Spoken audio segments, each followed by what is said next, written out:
जय श्री गणेश। नमस्कार, मैं आचार्य संजय द्विवेदी। दीपावली का महापर्व 24 अक्टूबर 2022 को है। इस दिन यदि आपको धन प्राप्ति करनी है, धनवान बनना है, तो इस दिन किए जाने वाले पूजा में कुछ विशेष आपको करना होगा। इस दिन कौन कौन से देवों की पूजा होती है, किन देवियों की पूजा होती है, किस प्रकार से हम पूजा करें, कौन सी पूजा करें जिससे हमें पर्याप्त मात्रा में धन की प्राप्ति हो, हमारे जीवन के समस्त दुख दरिद्रता का अंत हो जाए, कष्टों का अंत हो जाए, हमारी रक्षा भी हो, धन का संचय भी हो।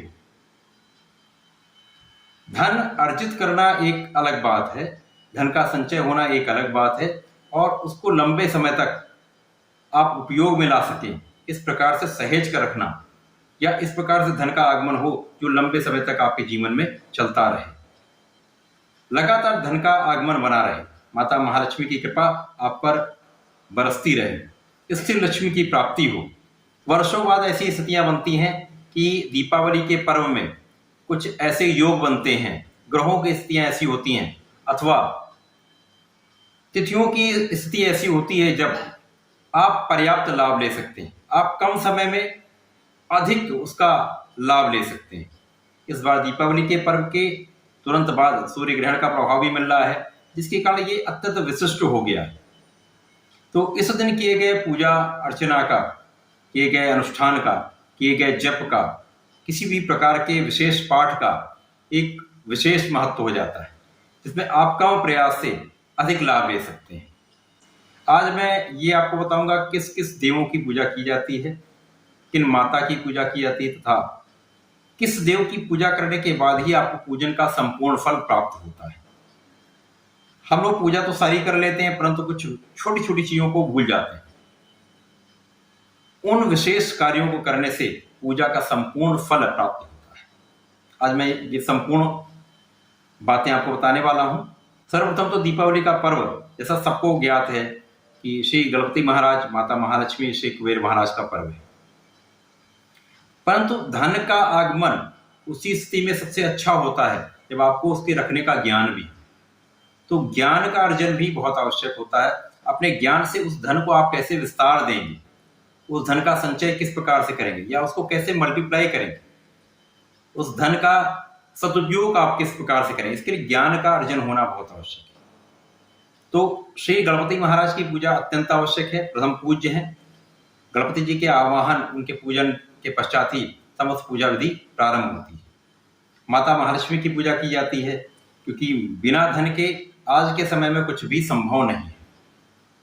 किसी प्रकार का आप सुख, किसी प्रकार से साधन का उपभोग आप बिना धन के नहीं कर सकते। तो माता महालक्ष्मी का आगमन बहुत ही आवश्यक है। इसी प्रकार से कुबेर महाराज, धन हमारे पास आएगा तो धन किस प्रकार से संचय होगा, किस प्रकार से उसका संयोजन किया जाएगा, उसका बेटर यूज किस प्रकार से किया जाएगा, इनका संपूर्ण मैनेजमेंट कुबेर महाराज के पास है।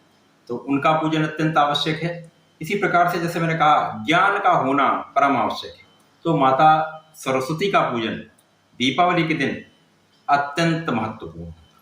आपके पास ज्ञान नहीं होगा, विद्या बुद्धि विवेक नहीं होगा, सही समय पर सही निर्णय नहीं ले पाएंगे, तो धन का आप सदुपयोग कैसे कर पाएंगे।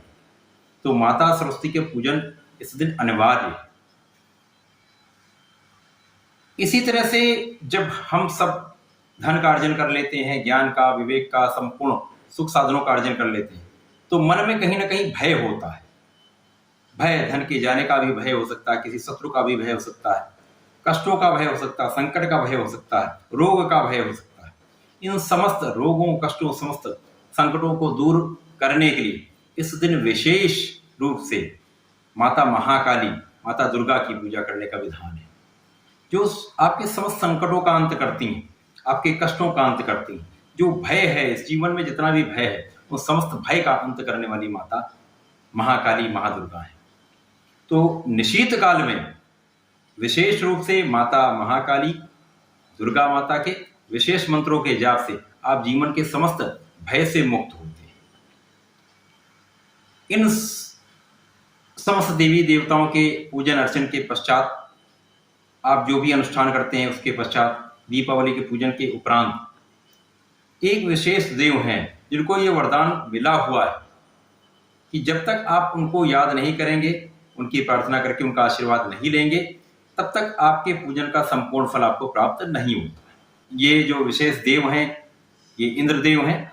इसीलिए ऐसा शास्त्रों में वर्णित है कि जब भी किसी प्रकार की हम पूजा करें, चाहे छोटी पूजा हो, बड़ी पूजा हो, किसी प्रकार का अनुष्ठान हो, जप हो, हम पूजा के उपरांत ओम शक्राय नमः अथवा ओम इंद्राय नमः का 3 बार जल अपने आसन के पास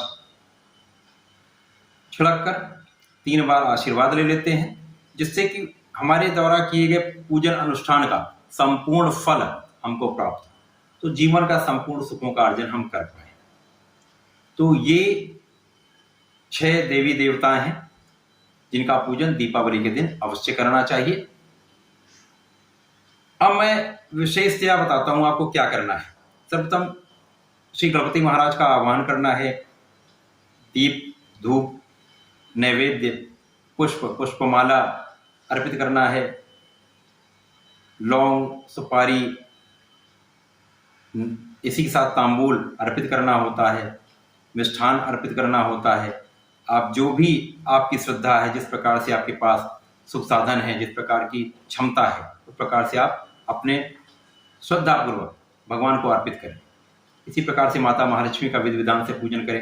गणपति महाराज के किसी भी मंत्र का आप जाप कर सकते हैं, गणपति महाराज की आरती कर सकते हैं, गणपति महाराज के गणेश स्तोत्रम का पाठ कर सकते हैं। माता महालक्ष्मी के लिए विशेष रूप से मैं कहूँगा कि दीपावली के दिन श्री यंत्र का आप स्थान निर्धारित करके माता महालक्ष्मी गणपति महाराज के समक्ष श्री यंत्र को स्थापित करें। साथ ही साथ यहाँ पर श्री सूक्तम का पाठ विशेष फल देता है। जैसे इस दिन संकल्प करके अपने मनोरथ को सिद्ध करने के लिए आप कम से कम 21 या 11 बार भी यदि आप श्री सूक्तम का पाठ कर लेते हैं, पूर्ण मनोयोग से, पूर्ण श्रद्धा के साथ करते हैं, तो निश्चित रूप से आपके घर में माता महालक्ष्मी की कृपा होती है, स्थिर लक्ष्मी की प्राप्ति होती है। आपके घर में धन का आगमन प्रारंभ हो जाता है तथा घर में धन का निरंतर आगमन होता है। ये प्रमाणित है, सत्य है। ऐसा यदि आप करते हैं तो निश्चित रूप से इसका फल आपको आपके मनोरूप प्राप्त होता है। इसके पश्चात कुबेर महाराज का आप जो भी मंत्र आता हो, ओम श्री कुबेराय नमः का आप जाप कर सकते हैं, उनका पूजन करें। पूजन के उपरांत जैसे मैंने कहा, इंद्रदेव को याद करते हैं, उनका आशीर्वाद ले लें। माता वागेश्वरी, माता सरस्वती, उनको आह्वान करके उनका आशीर्वाद लेते हुए माता सरस्वती का पूजन कर सकते हैं। उनको याद करके उनके समक्ष अपने आप को अर्पित करते हुए ज्ञान का वरदान प्राप्त कर सकते हैं। आप माता सरस्वती के किसी मंत्र का जाप कर सकते हैं, अथवा इस समय में यदि आपको कोई मंत्र नहीं आता तो साधारण आप पूजा कर ले, जो आपकी पूजा आती है। इसके पश्चात निशीत काल में आप माता दुर्गा को याद करते हुए यदि निवारण मंत्र का आप जाप कर लेते तो उसमें माता सरस्वती, माता दुर्गा तथा माता महालक्ष्मी का संपूर्ण मंत्र है। तो समस्त सुखों की प्राप्ति कराने वाला ये निवारण मंत्र कम से कम 11 बार आप कर लेते हैं तो निश्चित रूप से आपके जीवन में समस्त कष्टों का अंत होता है। आप बहुत सफलता प्राप्त करते हैं, जीवन के समस्त सुखों का अर्जन करते हैं। तो ये जाप जो आप करें निशीत काल में करें, जिससे माता काली, माता दुर्गा की आप पर कृपा हो, आपके संपूर्ण भय का नाश हो, आपकी संपूर्ण सुरक्षा, आपके परिवार की सुरक्षा, आपके धन की सुरक्षा हो, आपके मान सम्मान प्रतिष्ठा की सुरक्षा हो।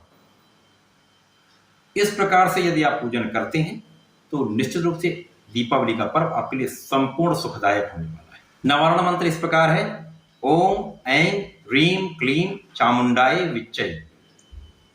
इस मंत्र का निशीत काल में जाप करने से माता महालक्ष्मी की, माता सरस्वती की तथा माता महादुर्गा, महाकाली की कृपा आप पर होती है, आपके परिवार पर होती है।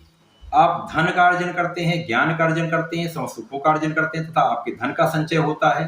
आपकी, आपके परिवार की, आपके सुख साधनों की रक्षा होती है, आपके मान प्रतिष्ठा की रक्षा होती है, आपकी संपूर्ण सुरक्षा माता करती है।